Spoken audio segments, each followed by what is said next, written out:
Et c'est parti pour une nouvelle vidéo de Pronostic Foot. Et ici, c'est Dams Prono. Les amis, on se retrouve déjà pour la 35e journée du championnat espagnol. J'ai fait 6 sur 10 sur la 34e journée. Est-ce que je vais faire mieux? J'attends vos commentaires et vos réactions. Les amis, avant toute chose, et bien comme toujours, je vous demande le pouce. Et puis, si vous avez envie, vous pouvez suivre mes pronostics. Vous pouvez en prendre quelques-uns pour faire des combinés. Vous pouvez donner vos avis. Ici, on est libre de faire ce qu'on veut et bien entendu, on en apprend tous les jours, que vous ayez passé une grosse cote, que vous ayez gagné une grosse somme. Eh bien, dans les paris sportifs, il faut vraiment le dire et il faut être vraiment honnête. On en a toujours à apprendre. Pourquoi? Parce qu'il y a toujours des surprises, parce qu'il y a toujours des nouvelles astuces et techniques pour parier. Une chose est sûre, l'homme en veut toujours plus. On en veut toujours plus. La raison pour laquelle on ne cesse de parier et souvent, on augmente nos mises. Me concernant pour le mois de mai, j'ai décidé de faire une grosse pause. Je sais que je finirai le mois en positif et encore plus si le PSG remporte la Ligue des Champions. Je crois que vous l'avez vu sur la précédente vidéo. J'en ai parlé aussi sur Instagram. Cote à 41 que j'avais pris le PSG vainqueur de la Champions League au mois de janvier. Je crois que c'était 3 janvier. Voilà, ils n'étaient même pas encore qualifiés pour la phase finale. J'y ai cru et aujourd'hui, en fait, on est à ça de faire passer cette grosse cote. En attendant, ce week-end, je vais supporter le Real Madrid. Et oui, le Classico ce week-end, les amis, on va en parler. Voilà, le Barça qui reçoit le Real, c'est bien pour eux, ils sont à domicile, ils ont 4 points d'avance. Mais attention, on n'est pas mort dimanche après-midi, je suis très chanceux, je crois que je vais terminer mon taf quelques minutes avant le coup d'envoi. Donc au pire des cas, je vais louper le premier quart d'heure, mais sinon je vais voir vraiment l'ensemble du match, je suis très content. Voilà, on n'est pas mort, on va en parler, tout simplement, de ce match dans quelques minutes, puisque vous le savez, sur cette vidéo spéciale, je donne 10 pronostics, un pronostic pour chaque rencontre. Attendez, j'ai soif un petit peu. Ah, ça fait du bien. Et oui, la bonne bière du Real Madrid, 20 € la bière. Voilà, je l'ai acheté à Madrid. Mais alors, bien sûr que non. Ah là là, bande de naïfs.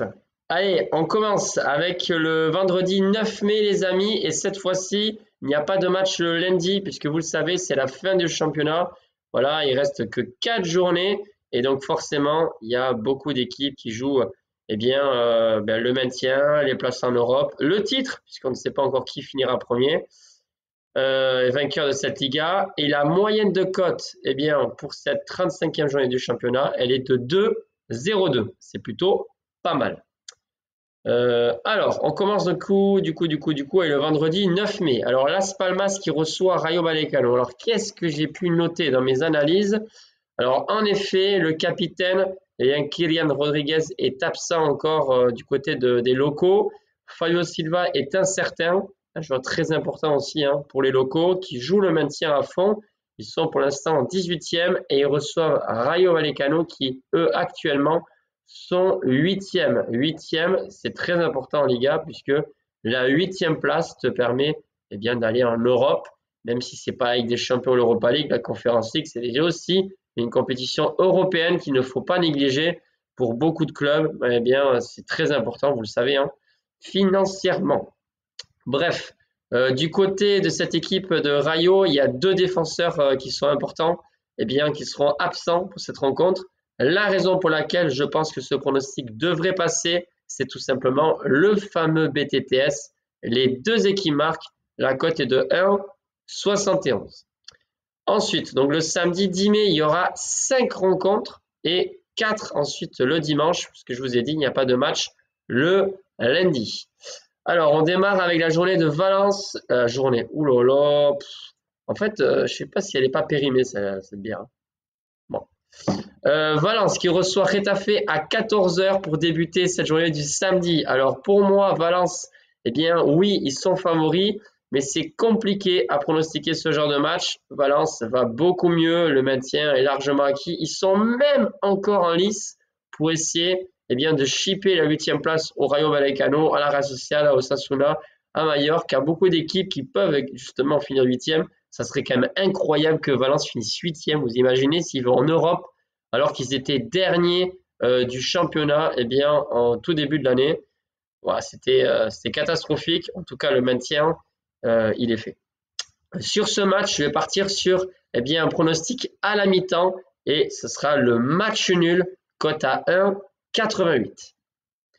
Ensuite, Celta Vigo 7e reçoit Séville 16e. Attention aux Andalous, ils ne sont pas encore maintenus. C'est complètement dingue. Si jamais Séville descend aussi, ça serait vraiment catastrophique pour eux, certes, mais ça serait un énorme retournement de situation dans ce championnat. Eux qui étaient toujours dans le ventre mou. Ils sont 16e, hein, attention. Et en plus, sur ce match, je les vois perdre de nouveau. Je pense que Celta va le faire. Eux qui sont 7e, ils doivent absolument s'imposer pour aller en Europe également. Victoire des locaux, cote à 1,76. Ensuite, Gérone qui reçoit Villarreal. Gérone a gagné sur son dernier match 1-0 à domicile grâce à Stuani. Heureusement qu'il est là. Certes, il n'a marqué que 9 buts pour l'instant cette saison, mais je peux vous dire que Stuani, j'ai un chat dans la gorge. Stuani, c'est vraiment le sauveur de cette équipe de Gérone. Si cette année ils ne descendent pas, je peux vous dire que c'est en grande partie aussi grâce à lui. C'est des points précieux à prendre, comme sur le dernier match. Face à Villarreal, ça va être très compliqué. En cas de défaite, ils ne sont pas encore dans la zone rouge. Mais attention, ce n'est pas fait pour Gérone. Je pense que Villarreal est favori et ce n'est pas pour rien. Moreno sera présent. Je pars sur une victoire des visiteurs. Attention, c'est un pronostic risqué quand même. Victoire de Villarreal, cote à 2,10. Ensuite, avant-dernière affiche, et c'est pas la plus palpitante, de ce samedi. Major qui reçoit Valladolid, bon dernier du championnat. Alors oui, les locaux, non seulement ils sont favoris, mais en plus, il n'y a pas beaucoup d'absents. Et en plus, ils ont des enjeux pour aller en Europe eux aussi. C'est très serré pour cette 8e place. Et Valladolid, même s'il y a eu des choses assez bien, niveau offensivement sur les derniers matchs, il n'y a pas d'enjeu pour eux. Je ne vois pas pourquoi ils réussiront à faire un bon match. En plus, question motivation, les locaux seront à mon avis plus motivés. Je vais partir sur ce pronostic aussi risqué. Victoire des locaux par 2 buts d'écart ou plus. Ça veut dire quoi? S'il y a 1-0, 2 ou 3-2, ça passe pas. Il faut que Mallorca marque au moins 2 buts. Et donc, il y ait 2 buts d'écart face à Valladolid. La cote est de 1,89. Et ensuite, on va passer sur cette belle affiche du samedi, les Colchoneros, donc l'Atlético Madrid, qui reçoit les Basques de la Real Sociedad. Alors oui, je pense être objectif. Bien sûr, la Real Sociedad, c'est une équipe que je soutiens depuis tout petit, pour avoir vécu au Pays Basque quasiment toute ma vie. Honnêtement, je vois mal comment la Real Sociedad va réussir à faire au moins un match nul là-bas. Mais l'Atlético Madrid m'a beaucoup déçu cette année. Honnêtement, ils sont loin, très loin du Barça, très loin du Real finalement, qui pourtant a lâché beaucoup de points. Ils sont même pas sûrs de finir encore 3e. Attention, l'Athletic Bilbao pousse toujours. Ils m'ont déçu. Je pense qu'ils vont s'imposer, mais j'en suis pas sûr. Et quand je vois qu'il y a 97% en moyenne des parieurs qui se tournent vers eux, je me dis, on ne sait jamais, avec un carton rouge ou les Basques qui fournissent un très bon match. Donc, je vais partir sur ce pronostic-là. Il est risqué également, mais je pense que ça va passer. C'est le fameux BTTS, donc les deux équipes qui marquent, cote à 1,81. Ensuite, la journée du dimanche, Leganés, 19e, donc avant-dernier championnat, reçoit l'Espagnol de Barcelone, 14e. Deux équipes qui jouent le maintien, même si c'est vrai que pour l'Espagnol de Barcelone, c'est plutôt bien parti. Il y a quand même 4 équipes en dehors de la zone rouge qui sont derrière eux. En plus, ils sont en pleine confiance. Ils ont gagné pas mal le match entre avril et début mai. Mais les locaux, là, ils n'ont pas le choix. Ils sont 19e, un match nul. Je sais que ça pourrait arranger l'Espagnol, mais pas Leganés. Un match nul pour Leganés, en plus à domicile, contre un concurrent direct. c'est pas possible. Donc, je pense que les locaux vont être encore plus motivés et comme c'est à domicile, je les vois faire une différence. Peut-être dans les arrêts de jeu, on ne sait jamais. Je vois une victoire des locaux. Bien sûr, la cote eh bien, est très élevée puisque c'est très serré. Elle est de 2,40. Ensuite, on va parler eh bien, de l'Athletic Bilbao face à Alaves. Oui, je vais parler du Classico à la fin. L'Athletic Bilbao est très favori face à Alaves, c'est vrai, mais attention, Alaves joue le maintien.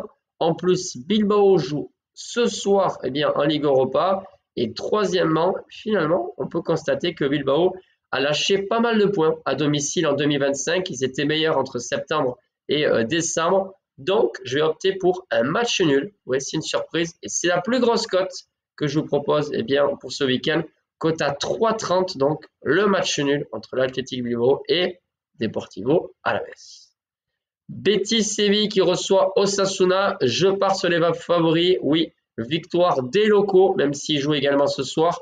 Cote à 1,60. Et on va finir sur le Classico, les amis. Le Classico à la Madrid, à la Madrid, à la Madrid. Quoi qu'il arrive, les amis, je serai toujours supporter du Real, même si c'est vrai que, bon, ça sent pas très bon, ça sent la saison blanche, mais c'est pas terminé. Ce n'est pas terminé. Si jamais le Real ne perd pas, bon, c'est pas fini, il est quand même à 4 points, c'est mission impossible. Si jamais le Real s'impose, eh bien, à Barcelone, là, attention, parce qu'il y a un seul point de retard. Et finalement, un seul point de retard, ça veut tout simplement dire que si Barcelone fait le moindre match nul ou une nouvelle défaite, le Real pourrait passer devant. Alors, je vais vous dire sincèrement ce que je pense. Je pense que Barcelone remportera ce championnat, mais je ne les vois pas gagner encore une fois ce week-end face au Real Madrid. Premièrement, parce qu'ils ont joué plus de 120 minutes face à l'Inter de Milan, forcément, la fatigue est présente. Et attention, la fatigue est présente, mais on l'a également vu contre Valladolid, contre d'autres équipes. Barcelone est vraiment fatigué. Mais voilà, il y a Lamine Yamal, c'est vrai. Voilà, Barcelone peut gagner. S'il gagne, ça ne me surprendrait pas. Mais premièrement, il y a la fatigue. Deuxièmement, eh bien, il y a tout simplement l'honneur. Le Real Madrid. Et il y a l'orgueil aussi quelque part. Hein. Je pense qu'ils n'ont pas envie de reperdre une 4e fois d'affilée face à Barcelone. La raison pour laquelle je pense que voilà, ils vont pas perdre ce match. Et troisièmement, eh bien, Mbappé, il est en forme. On ne peut pas dire le contraire. Voilà. Ter Stegen n'est pas gardien. Il y a quand même plusieurs choses qui font que le Real Madrid a ses chances. Donc, je vais partir sur ce pronostic risqué, c'est vrai, mais je pense que ça peut passer. C'est tout simplement la double chance, match nul ou victoire du Real Madrid. La cote, finalement, n'est pas si élevée que ça, parce que ça peut passer. Elle est de 1,74. Voilà, les amis, pour ce week-end. J'espère qu'on aura eh bien, beaucoup de pronostics gagnants. En attendant, je mettrai sur mon site une bonne confiance que j'ai, donc sur mon site damsprono.com. Je vais le marquer même en début de vidéo. Même si moi, je ne parie pas, je mettrai une bonne confiance, je pense, sur le site parce que vous aimez ça, les grosses confiances, et c'est tout à fait normal. Sur ce, les amis, je vous souhaite une bonne journée, bonne fin de journée. Je vous dis à demain, et oui, pour la suite des pronostics sur d'autres championnats européens. Bye, les amis.